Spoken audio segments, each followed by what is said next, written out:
Hi guys, magandang umaga. Ito nga pala yung swimming pool natin. Lilinisan natin ngayon. Pag natin linisan, yan, naghahalo po ako niya ng chemical para matanggal po yung mga lumot-lumot sa ilalim. Yan, sinasabi ko po dyan. Tapos pagkasabi niya, yan, pinakalat ko po. Kailangan po kasi ikalat yung mga ano na yan. Tapos yung banda, igupan talaga, yung vacuum talaga na, ng swimming pool. Kasi, baka mahigop yung mga chemical, dyan may tatapon yan. Ikot-ikot lang yung tubig. Di ba? Yan nakalagay yung vacuum. Yan, binuhos ko na yung chemical dyan, para kumalat. Tapos sabi mo ba, yan, tapos alis mo na ako. Kuha mo na ako ng tip ng mga pakalutang. Ayan damahin yung view, kanta mo na. Ako to puto, kilikili mo ba ako? Yung ganun lang kanta mo. Yan, diba? Ganda ng view. Yan, ganda ng swimming pool namin. Ganyan nililinis ko araw-araw. Vacuum, tanggal ng mga lumot-lumot. Tapos, tanggal ng mga daon-daon na makalutang. Ayan. Pagkatapos niyan, iba naman gagawin ko sa susunod na araw.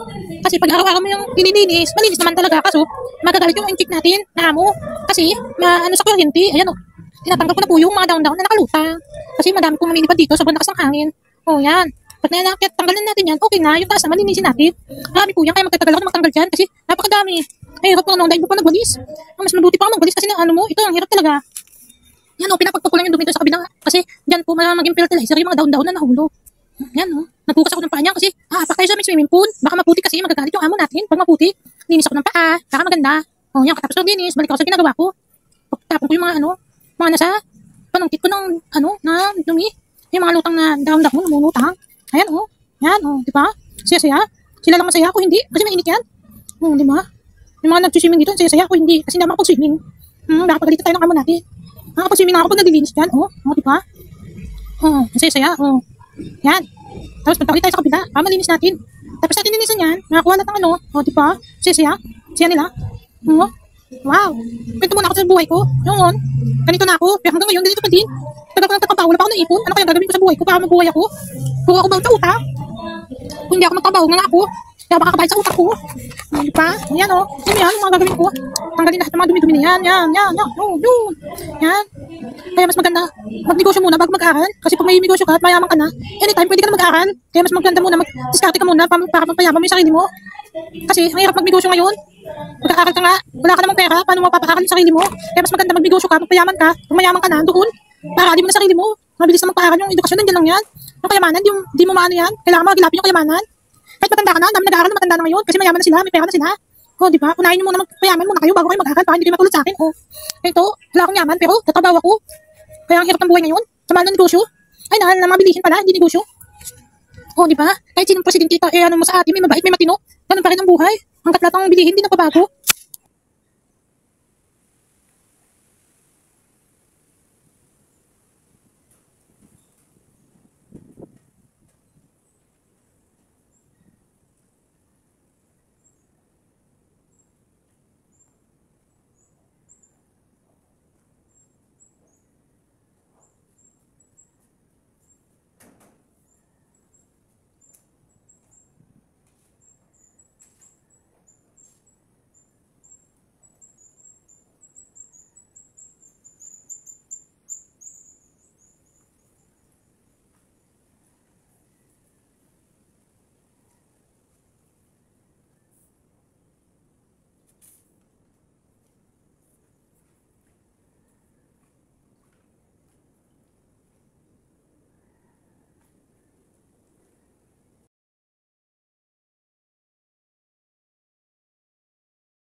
Kaya pag pipiliin ako kung diskarte o edukasyon, pipiliin ko diskarte talaga.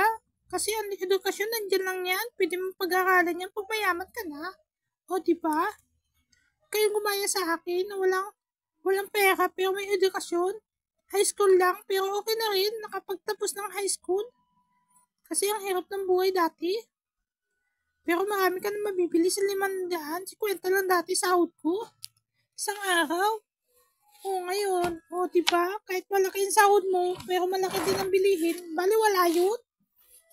Di tulad dati, sa 50 mo, ang dami mo na mabibili. 5 piso lang sa soft dati. Ngayon, 25 na, ang mahal. Di ka pa nabusog. O, diba? Yan, ang ginagawa ko ngayon, linis ko yung banda doon na hindi kita ng video kasi hindi umiikot yung camera natin. Pa-stay lang siya. Ewan ko ba, binili ko to, yung umiikot siya, gumagalaw, kaso hindi siya umiikot, hindi siya nasunod sa akin. O, diba? Sabi niya, face tracker daw siya, kaso hindi naman niya nakikita yung mukha ko, kaya hindi niya natatrack, hindi siya gumagalaw. Naalala ko, hindi ko pala binuksan to. Kaya pala hindi pala gumagalaw. O, diba? O, yan o. Ayan o. Daming kalat yan, daming, dahil ko pa nagwalis. O, diba? Bye-bye!